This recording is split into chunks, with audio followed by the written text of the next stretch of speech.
This program provides education, not advice. Sponsors pay a fee for endorsements and interviews. See the truthayf.com disclosure page for details. This is where technology, innovation, and personal finance come together. This is the truth about your future with Rick Edelman.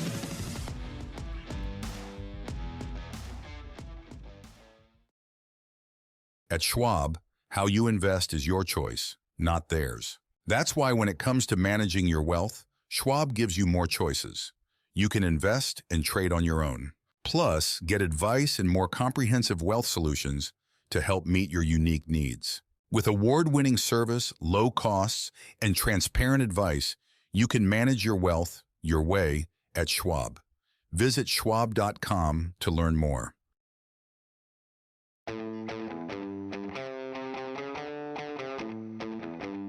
It's Wednesday, October 9th. We're continuing our conversation of the presidential campaign, the 34 separate issues and topics that I've identified in my efforts to figure out who am I going to vote for. I remain undecided. And we've only got 19 podcasts to cover these 34 topics, so we're combining a few of them. Today, however, a single topic, housing and homeownership. I've gotten a lot of emails, as I had mentioned, and I've been sharing many of them with you over the past couple of days. On the topic of housing and homeownership, I only had one comment, and that was from Mike. Here's what he said. I don't like that Kamala Harris supports Biden's policy of prohibiting landlords from evicting tenants who don't pay rent. She also supports Biden's policy of issuing restrictions on what type of appliances we can have in our homes. Well, Mike, thank you for your observation there. Let me share with you my thoughts on housing and homeownership. First, some big statistics. Freddie Mac says that we need 4 million more homes than we have in this country. There are a lot of people who would love to buy a home. A lot of people would love to move into better housing. They can't because literally the houses don't exist. Homelessness is at a record high, 650,000 people. We also have a record high in the number of households who spend more than 30% of their income on housing. 22 million households are doing this. Just in 2019, only 2 million were in that situation. Obviously, you know the predicament. If you're spending too much of your money on housing, that means you don't have money for other expenses, healthcare, clothing, food, insurance, savings. This is why we've got a retirement crisis in this country, a huge savings gap, because people are spending so much of their money on housing because the costs of housing have skyrocketed over the past several years. And yes, by the way, to some degree, I blame Joe Biden. So we not only need more houses, we need more affordable houses. The average price of a house in America right now is $420,000. This way prices housing out of the reach of most first-time home buyers because most first-time home buyers tend to be younger. They tend to be lower income. Where are they going to get $85,000, which is what you need to make a 20% down payment?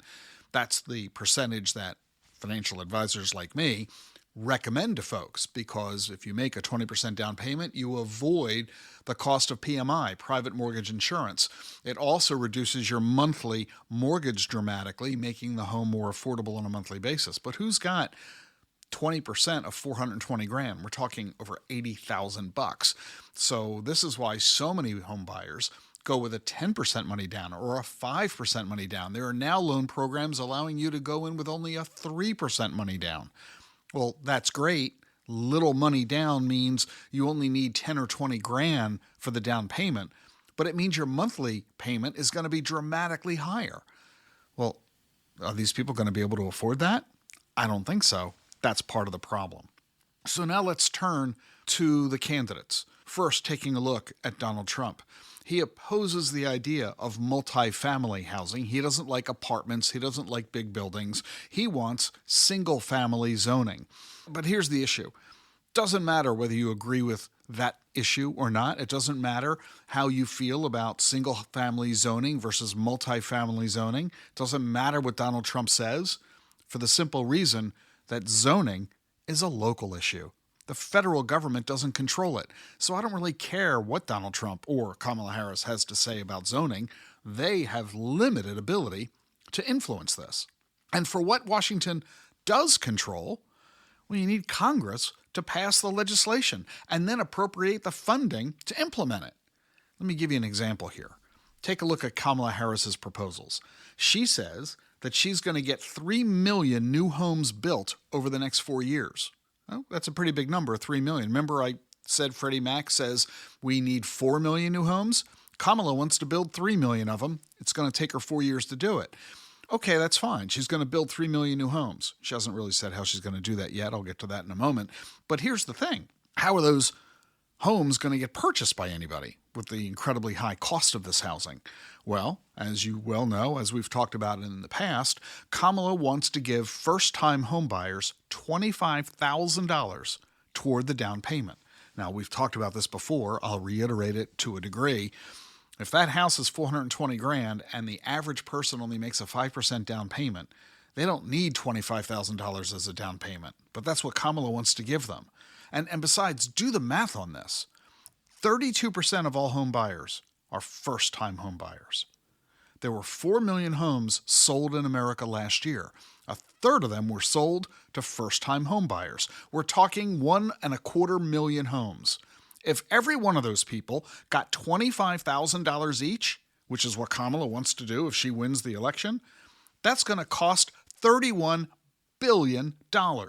And by the way, if that number itself isn't crazy, where are the houses that Kamala wants all these people to move into? We've got a housing shortage, right?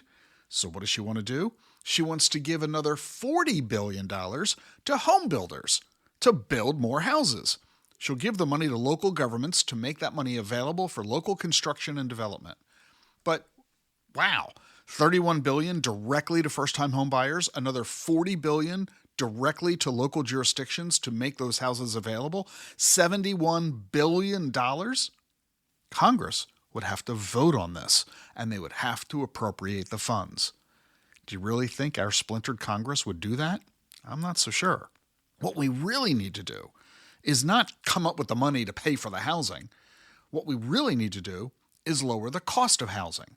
Too often, the Democrat solution to things is throw money at it to fix it. We know that that doesn't really work. Look at the money they throw at education. We know that just throwing money at a problem doesn't make the problem go away. And if you throw money at housing, you're not going to make the housing problem go away. You're going to make it worse, because if you give these first-time home buyers $25,000 to buy a house, guess what the price of the house is going to be? It's now going to be $25,000 more than it was before. Hey, if I'm selling my house and I know you just got a check from Kamala for $25,000 toward that house, guess what? My $420,000 house is now $445,000. I'm not dumb. Neither is any other home seller. So, what we really need to deal with is lowering the cost of housing. It's the same thing in higher education. Why do colleges cost so much? Because the government decades ago provided student loans to any student without any limitation. So colleges said, gee, if students are getting all this loan money, let's just increase the cost of tuition and fees because the students can get the money from the government in loans. Throwing money at a problem doesn't solve the problem. What we need to do is lower the cost of housing. And we all know that one big part of the cost is the cost of the land. So how about making the land free? Well, how on earth do you do that? Well, the federal government owns a lot of land, 650 million acres to be exact. About 30% of all the land in this country is owned by the federal government. So, both of these candidates say that they want to use some of our federal land, make it available for the construction of affordable housing. If builders and developers don't have to pay for the land, they'll be able to dramatically lower the cost of the price of the house. Sounds pretty good, right? There are two problems with this. First, neither Trump nor Harris have explained how they're going to make that federal land available. And worse, the land that the federal government owns is mostly in the middle of nowhere. Forget about government giving land in the city. They don't have land in the city. All that's privately owned. The land the government owns is nowhere near cities. So forget about being anywhere near where the jobs are. So it might sound good theoretically. Oh, let's just use federal land. You know, this past summer, I went on a 26-day, 5,800-mile road trip. I drove from Arizona to California to Idaho to Montana, across the Dakotas, down to Kansas City, over to Nashville, through Kentucky, Tennessee, North Carolina, West Virginia, ending in Virginia. 26 days, 5,800 miles. I saw massive amounts of land in this country, and almost all of it is devoid of people. I traveled through towns where there were hundreds of people living in these towns, where the only thing I typically found was a gas station, a post office, a bar, and a Dollar General store. Do you really think there are going to be a lot of jobs in a lot of the areas where the federal government owns land? No. It's a great idea. It's not very realistic. There's also a thing called the low-income housing tax credit. Kamala Harris wants to expand this, which means more money on top of the $71 billion. But like every other policy issue, she pretty much hasn't given any details. And where does Trump stand on this? Find out when we come back in 60 seconds. Stay tuned. How should you think about Bitcoin? Turn to a specialist. For 6 years, Bitwise has been helping investors access crypto. Bitwise manages the world's largest crypto index fund. They also offer 6 crypto ETFs. You get cutting-edge insights, expert Bitcoin research, and a nationwide team to help. Bitwise helps investors and advisors navigate crypto with confidence. Partner with a specialist. Look for ETFs backed by Bitwise. BitwiseInvestments.com. Carefully consider the extreme risks associated with crypto before investing. Welcome back to The Truth About Your Future. And what about Donald Trump? Well, he was president for 4 years, so we do have some history that we can look at. He gave a bunch of proposals to Congress while he was president, and almost all of them were shot down. In all 4 of his presidential budget requests, he wanted to increase the cost of housing for 4 million low-income households. He wanted to eliminate the funding that helps local governments build affordable housing. He wanted to reduce the money given to low-income households that help them pay for heat. Congress killed all of Trump's proposals. Nowadays, Trump is focusing on regulation. He says that if we make the building permit process simpler, it'll reduce construction costs, bringing down the cost of housing. I'm not so sure how much cost of a house is tied up in the permitting process, but what do I know? Trump also says that he wants to do mass deportations of millions of immigrants who did not legally enter the country, and by doing so, will increase the supply of housing. By kicking all these people out of the country, other Americans get to move into where they were living. I'm not sure how much I like that entire concept. We'll talk about immigration in another podcast. So, where do I come down on all of this? I don't believe that Trump or Harris are going to be able to implement many or even any of their ideas to improve the housing crisis, because anything they're going to want to do is going to require the consent of Congress, and we are all anticipating a split Congress as a result of this election. That may not be the case. We may have a total sweep by one party in Congress. We'll have to wait and see. But if that doesn't occur, I'm not so sure we're going to see them accomplish any of their policy initiatives. But what I do have to conclude is that Kamala Harris clearly has more of a genuine interest in paying attention to the needs of low-income households, Americans who are not earning very much money and who are struggling to have a decent place to live. I really don't think Donald Trump cares at all about low-income households, other than perhaps the extent he can make money by renting expensive properties to them. So I have to say I favor Kamala Harris on these issues. Is it a tax and spend scenario? Is Kamala just simply wanting to spend $70 or $80 billion to throw at low-income housing issues? Well, maybe. But quite frankly, too many rich people pay too little attention to the fundamental needs of a huge portion of the American population. So my personal preference is the policies on housing offered by Kamala Harris. But like I said, I really don't think it's going to matter a whole lot. And I have to take it even a step further. And like I said, I don't think it's going to matter a whole lot, because I don't think Kamala is going to get her policies implemented. I don't think Trump is going to be able to either. So I really don't think it matters which one of them wins in terms of solving America's housing shortage. And I'll take it a step further. I had mentioned to you that I created a tool for myself to figure out who I ought to be voting for. It's an Excel spreadsheet. I described it to you on Monday. I hope you're downloading that spreadsheet and using it for yourself. It's a pretty nifty little toolkit, a single-page spreadsheet that lists the 34 topics that we're talking about on these programs, and allows you to say, here's whose policies I favor, here's how strongly I feel about the issue, and here's how much of an agreement I have with the candidate that I prefer. The spreadsheet does the math for you and tells you, based on the sum total of these 34 issues, who you like more than the other. Because this isn't an absolute, right? I don't think anybody totally loves one on every single issue and totally hates the other on every single issue. I think you're going to prefer, like me, you got to admit, kind of like Trump for some stuff, kind of like Kamala for other stuff, but where does it all shake out?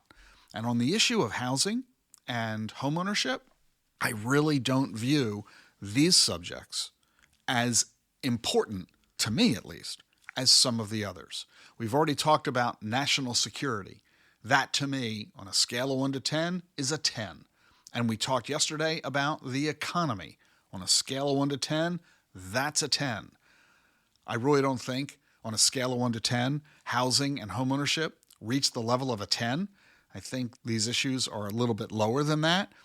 Besides, I think if you solve the economy problem, you're going to solve the housing problem. Because if you get Americans earning more money and saving more money and having more money, they'll be able to afford the houses that the builders will be only too happy to build for them. So I give this one to Kamala Harris, but I don't think it's going to be a terribly huge needle mover, at least not for me.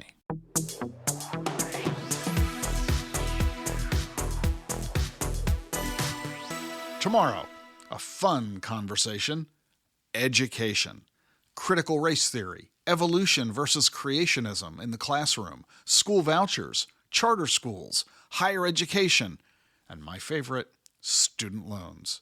That's tomorrow on the podcast. Meanwhile, this afternoon, 1 p.m., join me for my free webinar, Crypto for RIAs. I'm going to show you what's beyond the spot Bitcoin and Ethereum ETFs. We're going to talk about yield, staking, lending, and custody.